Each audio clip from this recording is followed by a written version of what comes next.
What is up, YouTube? HPJ here, and I am coming at you guys today because we have some exciting news. The TCG's Forbidden and Limited list has now been unveiled and will take effect June 5th of 2023, so national season. Yeah, what a time to be a Forbidden Limited list that will be coming into effect that affects a ton of decks that are currently doing well right now in the TCG, which it always happens. We're not going to sugar. You already know. Like there's all these things that happen with the TCG's Forbidden Limited list, and the madness is crazy.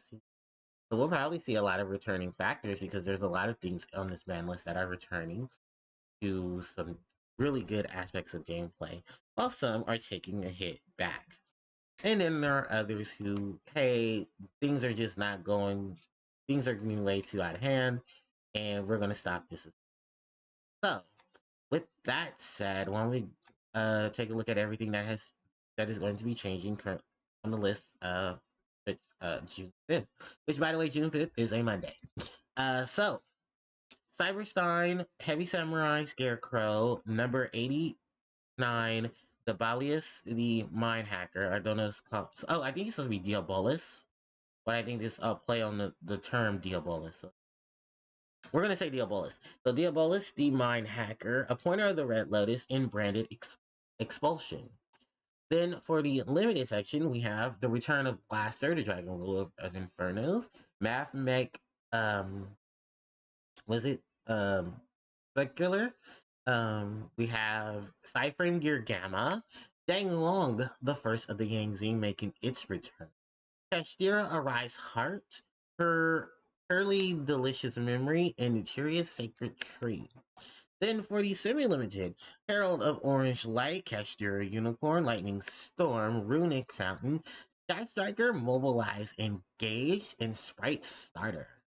Then for the unlimited, we have Blackwing Steam the Clo, G-Nice Ally Birdman, Censura Lotus, Spiral Quick Fix, Lureless Ragtail Starling, Draco Face Off, and Star Striker Mechanized. So Star Striker Mech modules multi-role. Sorry, I don't know why I said that so weirdly. But yeah, ladies and gents, this is our Forbidden Limited list. Yeah. And wow, what a change. I think one of the biggest things is we do have to talk about Ashtira because these three particular cards were helping with a lot of what Ashtira was definitely taking advantage. Have you know, a field full of cards saying your opponent can't play anything. I believe my hacker was part of that scenario, as well as Arise Heart. And then Unicorn was just a really quick, easy summon. I think Unicorn was probably one of the expensive of the Catch Zero ones, if I'm not mistaken. I know that was a card that was just so damn expensive that it was so hard for people to get. I mean, even did it have a reprint? I don't think it had a reprint because I think it was just one of those recent cards that just got put into the game. But it was just so expensive to build, to buy for Cashier. So damn, that is one big. There's one big hit for Cashier to have a lot of your big pieces hit all at the same time. So one Exceed Monster Band, one Exceed Monster Limited, and one of your easy generic floating monsters being limited. No, semi-limited. There's a lot for them to work around with.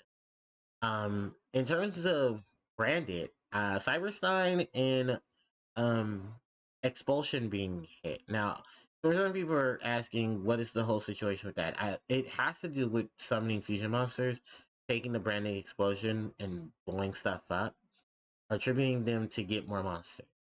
So, I know that's it's a part of their combination of how they play out things because it's a way to special summon banished branded monsters so that they can get their effects off. And then the branded explosion helps because I do believe there are monsters who help fusion summon when they're special summon. And the other thing is that you get additional effects when you start tributing monsters who um, mention Fallen of Albaz as their fusion material. So you combine that with Cyberstein, who gets out any fusion monster, and you basically have ways to play around that. With Cyberstein himself, I am actually quite shocked Cyberstein got hit, but when you do look at Fusion and how they're setting up, right, Cyberstein's eventual banning had to come sooner. Shout outs to the heavy samurai players because now you don't have Scarecrow. So I really want to see exactly how you guys are going to play that up with the aspects of going to go back to your generic your generic link monsters. Are you going to power through and just use particular things to support your deck? Or are you just going to say, I have other ideas and other things to use for fun. Why don't we go ahead and take those for a ride? So yeah, that is the majority of the forbidden section. The only thing left to talk about is a pointer of the Red Lotus. And when you look at a card like a pointer of the Red Lotus, you basically look at this. Konami does not like cards that do a lot of things to disrupt the player, not the game state, the player. And being as how that is, this is another example of we have a card that disrupts hand, and we don't like that. And because Konami didn't like that, that's why this card has hit now. Because it's doing really good in the side deck. It's doing exceptionally well. People are using it in their side to top with. It's basically just a dumber down trap variant of confiscation. Which remember confiscation, Crystal Century, Delinquent Duo. You can even change to some of the modern stuff that was used in the mid 2000s to mid 2010s, early 2010s, which was what was that called? Uh, Trap Dust Shoot, Mind Crush. No, then later on, towards the end of the 2010s, there was the Smoke Grenade of the Goblin Thief, and the crazy shenanigans going on there with that card. Because remember, that card was a small card that no one really knew was really around, and then someone started using it, and then it started topping, and then everyone was using it, and then it got banned. So there you go. There's just the explanation of things getting hit because there's just too many things that are going on with hand disruption that Tanami, TCG, or OCG was eventually going to ban them. I don't know if the OCG is banning a pointer of the Red Lotus, but I know TCG is banning it at this. Moving on from that is the semi-limited section. So we're now going to talk about Arise. He is now X'd out. Frame Gear Gamma. This is kind of similar to the whole. We're using this card as a way to do generic stuff. While being generic, we also oops ourselves because this is a monster that will negate a monster effect, freely put a tuner and a non-tuner on the board, and then be able to synchro, link, exceed, and do all these crazy shenanigans. Because why not? Also remember the fact that a lot of decks were definitely using triple gamma one ciphering board. Just so that you could have the decent setup now. So I don't know what people are gonna do. You could do like Herald and flash in the other ciphering hand trap as card. Take advantage of their leak monster and try to see how that works out. But I mean, there's still other hand traps still available in the game. Fake Veiler, Ash Blossom Joy Spring, Ghost Bell in the Haunted Mansion, Ghost Ogre Snow Rabbit. All these other hand traps and these other useful and possible monsters that still are floating the game. So yeah. Mad will be fine. Only one circular will be okay. I don't think there'll be any two things. You can't rapidly smash the board, but you at least have your advantages of things. Dang Long, the first of the Yang Zing. I'm sure many people are very excited for Dang Long's return. Now that a lot of things around Dang Long can't make Dang Long broken. So I definitely searched this. Speaking of broken, Pearly Delicious Memory. A slow hit, but a decent start.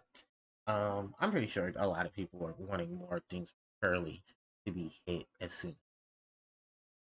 when the ban list changes again sometime. September. I'm giving it to September. And then, you know, once Worlds and everything, bam, here's the ban list for TCG September. Get your decks and stuff ready, and we'll start the new format strong. So that way you can have the new splash of cards coming in that's going to start off the new season come in, and then you're also going to be just clear out what's left of the old season so that everybody has a start. Speaking of fresh starts, Nuteria's Sacred Tree. This is an extension to Runic Fountain, because Runic materia is a thing. People talked with it. People were doing exceptionally well. I don't think this is gonna hurt them too much. It's just gonna slow down the materia setup, because I think materia signature, if I'm not mistaken, was just an easy way to get to the plants in the which I think that also can extend to Trap Trick. But I don't think Trap Trick ever used materia signature. It was in their structure deck. They never used it. More so, I think just materia overall without the new Runic having their back, having support to defend. Just the combination of that was just bananas, because you never thought that would actually possibly. Oh look, Nuteria Barkion and Nuteria Beast are legitimately now not only viable once again in the format, but their decks that are now built around them not only summon both of them to the field, but now protect them. And it's not through Nuteria support. Although there are Nuteria monsters making them, it is a combination of Nuteria with another art. And shout outs to Barkion and Beast. I remember when Barkion and Beast came out and everyone was to build, and now look how far they big up for them. The return of Blaster, the Dragon Ruler of Inferno. And I think this is only just an extension to the fact that when August gets here, we'll have the structure deck for not structure deck, we'll have the starters the duelist pack, Soul Burning Inferno coming out, and of course this is just another way to promote fire attributed decks to have the return of Volcanic. We're gonna have tons of support for South Great. We're gonna have battling boxers running around, and then you just have this big old beat stick that can be used in either of those decks because of their attribute fire. While Blaster tends to be one of the more buffed instance of the Dragon Rulers, because Tempest doesn't seem much of a so. I think this is actually a pretty decent move. Dragon Leaks are gonna probably be excited for that because now they have two Dragon Rulers to play around. Fire now has a Dragon Ruler to play with, and many of the things Fire wants to have in terms of support, and you even have a big beefcake that can help you out. Shout outs to Blaster's return. I gotta go get my blasters off my back. Next, moving on, we're excluding Runic Fountain and Castera Unicorn. Herald of Orange Light is now making its return to 2, so Ishizu decks have a bit of a buff. Light attribute fairy decks have a buff. These have a decent enough hair trap. Oh, I don't even have to say light attribute fairy decks, just fairy decks in general, because remember, this card is really good in speed. Well, Dolce, it had so many different things, and then when it was just in those particular. Lightning Storm going to 2, I actually did not expect that, but I guess it's just, slowing down things to help promote other cards to be played, which I don't know what other cards you will play, because Duster, I guess if you want to stop the spam of them, or heavy removal of suit, that can make sense. Sprite Starter, hey guys, you got your other search, you got 2 search cards now. 2 search cards. 1, 2. So this makes up, in some way cases, your other link monster, but not much. You can still have to form things. But I think with how your deck operates, I think you guys will be. And now extending into the unlimited, we have the returns of Mobilize Engage going to 2, and Mecha Module Multi-Roll going to 3. So Sky Strikers, I know you guys are I'm very excited about this. I have Striker cards I built, and yeah, this is a big buff. This is a really big buff. I actually cannot. Having 2 engages, having 3 multi-roll. It doesn't make the deck a prominent tier 1 deck again, but it's more playable thing that can have and can benefit. A lot of people were saying we don't want multiple. It was like, why not? This would be good, because then what if your engage gets vanished? You can have another one to back it up. The deck isn't as broken as it used to be. It's just a utility deck that can do things that most decks couldn't do. but it still has a lot of things that check it. So at least with this now, there's no really long strong hate to them, and you can at least benefit from the cards themselves circulating around. Now, with that said, now we just X out Strike Shaker multi roll, and basically everything else on this list is just coming back at 3 because there were cards that were once part of things that were really good. The slowdown has hurt a lot of those aspects. Things have just gotten to where they're neutral, and there's no need to be scared of them at this point. So I'm looking at cards like uh what is it? Spiral Quick Fix, Ragtail, Draco Face Off, GNX Ally Birdman, Steam the Cloak.